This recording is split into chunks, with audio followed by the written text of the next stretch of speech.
मैं प्रभु का हूँ और प्रभु ही मेरे हैं। मैं आपकी शरण में हूँ भगवान, मैं आपका ही हूँ। मैं सिर्फ परमात्मा का हूँ और परमात्मा ही मेरे हैं। ओम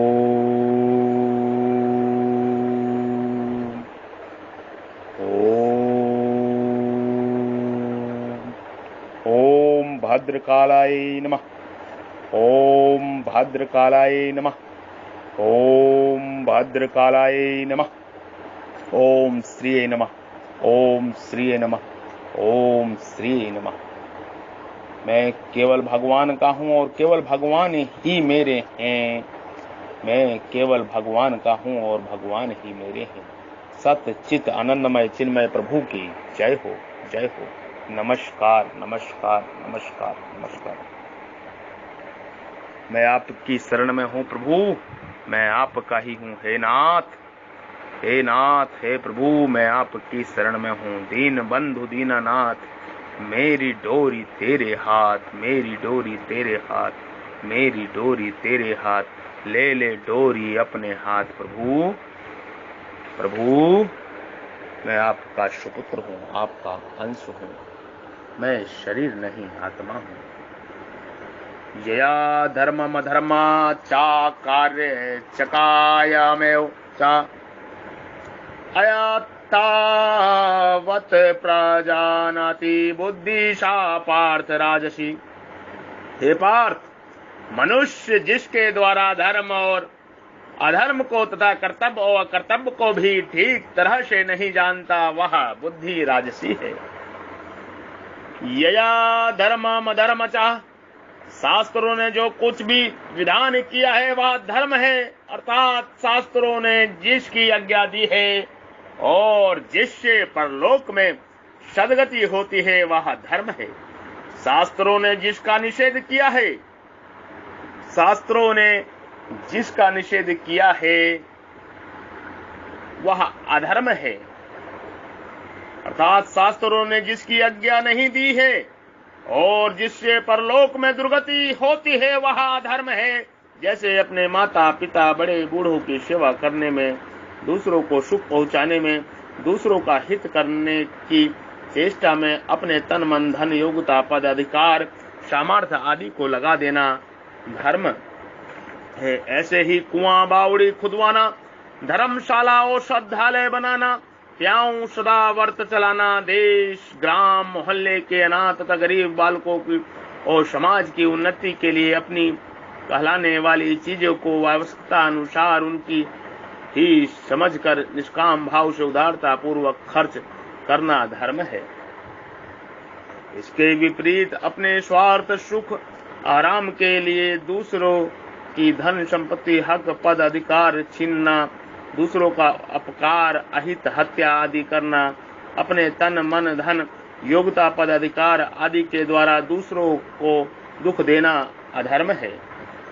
वास्तव में धर्म वह है जो जीव का कल्याण कर दे। वास्तव में धर्म वही है जो जीव का कल्याण कर दे। वास्तव में धर्म वही है जो जीव का कल्याण कर दे। और अधर्म वह है जो जीव को बंधन में डाल दे। अधर्म वो है जो जीव को बंधन में डाल दे।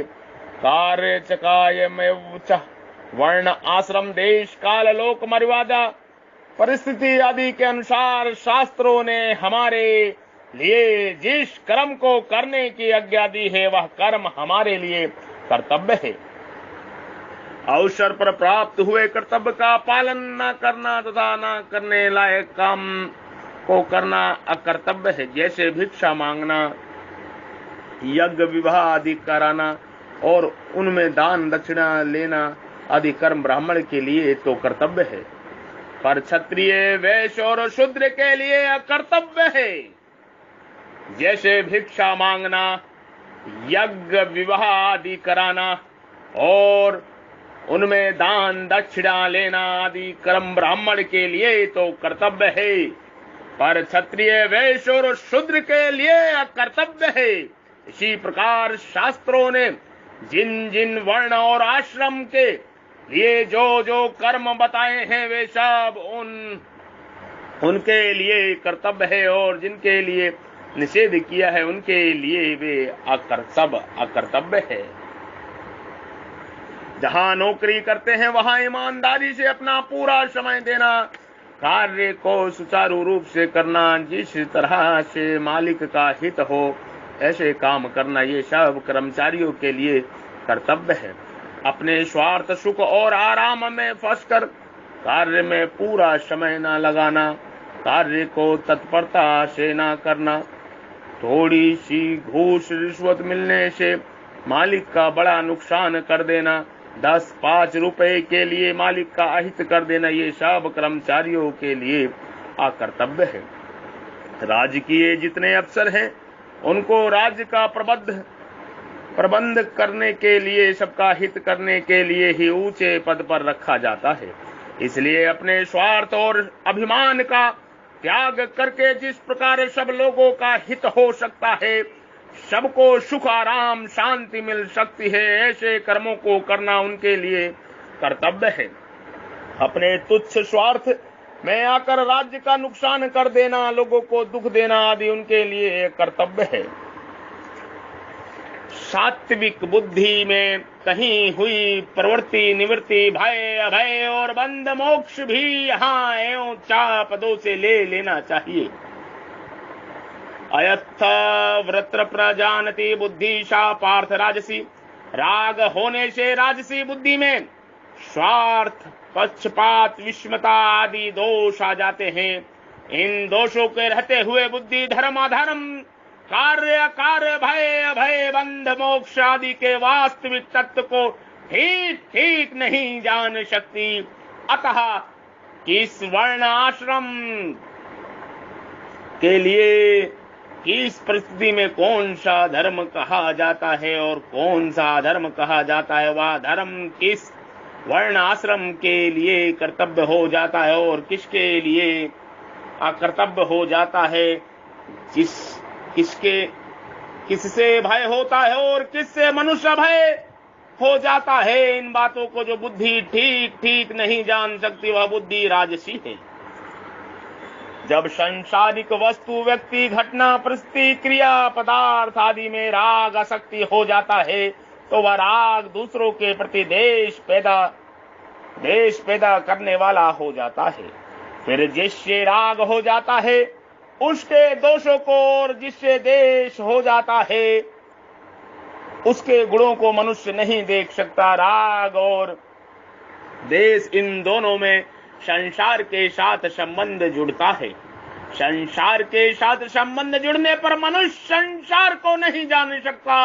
ऐसे ही परमात्मा से अलग रहने पर मनुष्य परमात्मा को नहीं जान सकता। संसार के साथ संबंध जुड़ने पर मनुष्य संसार को नहीं जान सकता। ऐसे ही परमात्मा से अलग रहने पर मनुष्य परमात्मा को नहीं जान सकता। संसार से अलग होकर ही संसार को जान सकता है और परमात्मा से अभिन्न होकर ही परमात्मा को जान सकता है। वह अभिन्नता चाहे प्रेम से हो चाहे ज्ञान से हो। परमात्मा से अभिन्न होने में सात्विक बुद्धि काम करती है, क्योंकि सात्विक बुद्धि में विवेक शक्ति जागृत रहती है, परंतु राजसी बुद्धि में वह विवेक शक्ति राग के कारण धुंधली सी रहती है। जैसे जल में मिट्टी घुल जाने से जल में स्वच्छता निर्मलता नहीं रहती, ऐसे ही बुद्धि में रजोगुण आ जाने से बुद्धि में उतनी स्वच्छता निर्मलता नहीं रहती। इसलिए धर्म, अधर्म आदि को समझने में कठिनता पड़ती है। राजसी बुद्धि होने पर मनुष्य किसी विषय में प्रवेश करता है उसको उस विषय को समझने में कठिनता पड़ती है। उस विषय के गुण दोषों को ठीक ठीक समझे बिना वह ग्रहण और त्याग को अपने आचरण में नहीं ला सकता, अर्थात वह ग्रह वस्तु का ग्रहण नहीं कर सकता और त्याज्य वस्तु का त्याग नहीं कर सकता। जो धर्म और अधर्म तथा कर्तव्य और अकर्तव्य भी ठीक तरह से नहीं जानता, वह बंधन और मोक्ष को कैसे जानेगा। जो धर्म और अधर्म, कर्तव्य और अकर्तव्य को ठीक तरह से नहीं जानता, वो बंधन और मोक्ष को कैसे जानेगा, नहीं जान सकता। बुद्धि रगात्मिका होने से वह इनको ठीक तरह से नहीं जानता, क्योंकि राग की मुख्यता होने से वह विवेक को महत्व नहीं दे पाता। उत्पत्ति विनाशील वस्तुओं का रंग चढ़ने से उसका विवेक लुप्त हो जाता है, उसका विवेक लुप्त हो जाता है। अब तामसी बुद्धि के लक्षण बताते हैं। अधर्म धर्मति या मन्यते तम सवृता सर्वार्थानि विपरीतश्च बुद्धि च पार्थ तामसी।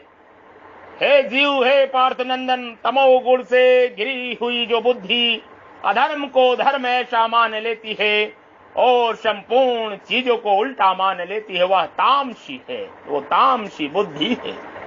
अधर्म धर्ममिति या मन्यते तम सवृतः, ईश्वर की निंदा करना, शास्त्र वर्ण आश्रम और लोक मर्यादा के विपरीत काम करना, माता पिता के साथ अच्छा बर्ताव न करना, संत महात्मा गुरु आचार आदि का अपमान करना, झूठ कपट बेईमानी जालसाजी अभक्ष भोजन पर स्त्री गमन आदि शास्त्र निषिद्ध पाप कर्मों को धर्म मानना, या सब अधर्म को धर्म मानना है।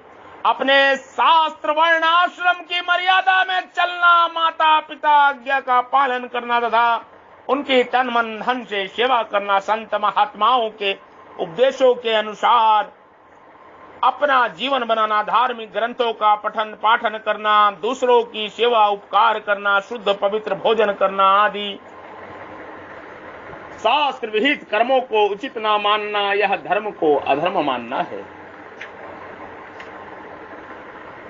तामसी बुद्धि वाले मनुष्य के विचार होते हैं कि शास्त्रकारों ने, ब्राह्मणों ने अपने को बड़ा बता दिया और तरह तरह के नियम बनाकर लोगों को बांध दिया, जिससे भारत प्रतंत्र हो गया। जब तक ये शास्त्र रहेंगे, ये धार्मिक पुस्तकें रहेंगी, तब तक भारत का उत्थान नहीं होगा। भारत प्रतंत्र की बड़ी बेड़ी में ही जकड़ा हुआ रहेगा, आदि आदि। इसलिए वे मर्यादाओं को तोड़ने में ही धर्म मानते हैं। सर्वाथा निव्यप्रारिता सच्चा, आत्मा को स्वरूप न मानकर, आत्मा को स्वरूप न मानकर शरीर को ही स्वरूप मानना, ईश्वर को न मान करके दृश्य जगत को ही सच्चा मानना, दूसरों को तुच्छ समझकर अपने को ही सबसे बड़ा मानना, दूसरों को मूर्ख समझकर अपने को ही पढ़ा लिखा विद्वान समझना। जितने संत महात्मा हो गए हैं, उनकी मान्यताओं से अपनी मान्यताओं को श्रेष्ठ मानना, सच्चे सुख की तरह ध्यान न देकर वर्तमान में मिलने वाले संयोगजन सुख को ही सच्चा मानना, ना करने योग्य कार्य को ही अपना कर्तव्य समझना, अपवित्र वस्तुओं को ही पवित्र मानना, यह संपूर्ण चीजों को उल्टा मानना है। बुद्धि सा पार्थ तामसी, तमोगुण से अवृत्त जो बुद्धि अधर्म को अधर्म और अच्छे को बुरा, सुलटे को उल्टा मानती है, वह बुद्धि तामसी है। यह तामसी बुद्धि ही मनुष्य को अधोगति में ले जाने वाली है। अधोगच्छति तामसः, इसलिए अपना उद्धार चाहने वालों को इसका सर्वथा त्याग कर देना चाहिए। जिनकी बुद्धि तामसी होती है, उनको व्यवहार में और परमार्थ में सब जगह उल्टा ही दिखता है। इसका उदाहरण वर्तमान समय में स्पष्ट दिखने में आ रहा है। जैसे पशुओं के विनाश को मांस का उत्पादन कहा जाता है, गर्भपात रूपी महापाप को मनुष्य की उत्पादक शक्ति के विनाश को परिवार कल्याण कहा जाता है। स्त्रियों की उच्छल खलता को, मर्यादा के नाश को नारी मुक्ति कहा जाता है। पहले स्त्री घर की स्वामिनी गृहलक्ष्मी होती थी, अब घर से बाहर आने को पुरुषों की दास्तान नौकरी करने की नारी की स्वाधीनता कहा जाता है। इस प्रकार पराधीनता को स्वाधीनता का लक्षण माना जाता है। नैतिक पतन को उन्नति की संज्ञा दी जाती है। पशुओं तक सभ्यता का चिन्ह माना जाता है, पशुओं तक को सभ्यता का चिन्ह माना जाता है। धार्मिकता को सांप्रदायिकता और धर्म विरुद्ध को धर्म निरपेक्ष कहा जाता है।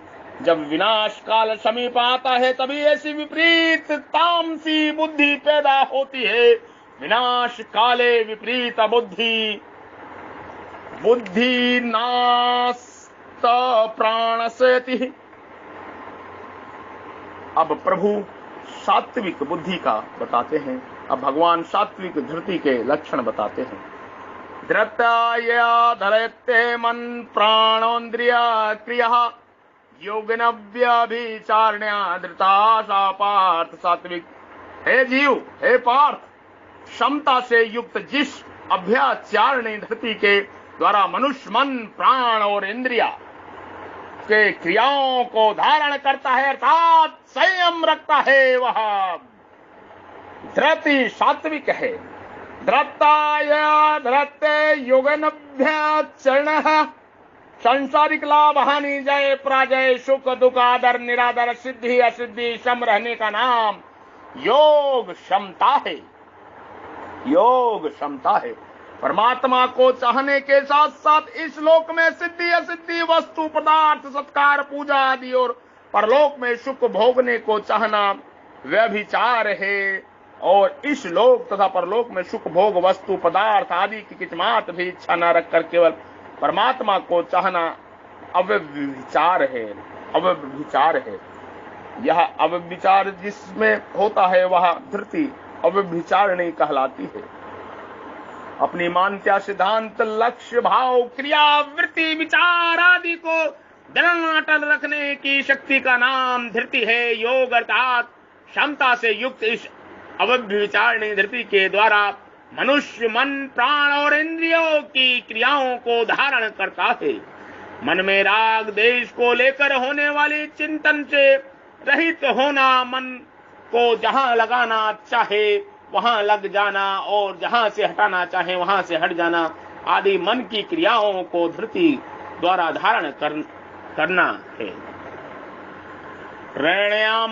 प्राणायाम करते हुए रेचक में पूरक न होना, पूरक में रेचक न होना, ब्रह्म कुंभक में पूरक न होना तथा अभ्यंतर कुंभक में रेचक न होना अर्थात प्राणायाम के नियम से विरुद्ध श्वास प्रश्वास का न होना ही धृति के द्वारा प्राणों की क्रियाओं को धारण करना है।